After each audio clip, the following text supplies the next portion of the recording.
All right, so coming back to what we were just looking at, I am going to collapse our cabinet list just to make this a little cleaner to look at. You can see at the very bottom of this is our bill of materials. So if you are making a design, probably the most important thing for you to know is the amount of material you're going to need to make that design or make that kitchen layout.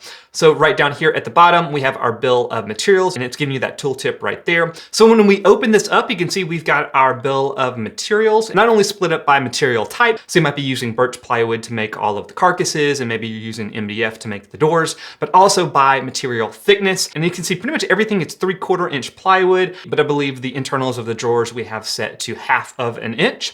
And so you can see we have material too down here. So in this case, for this just super random kitchen that we made, this is 12 sheets of plywood for 3/4 inch, and then we have 1 sheet for 1/2 inch, which is gonna give you a total amount of sheet as well as your total area is calculating up right there.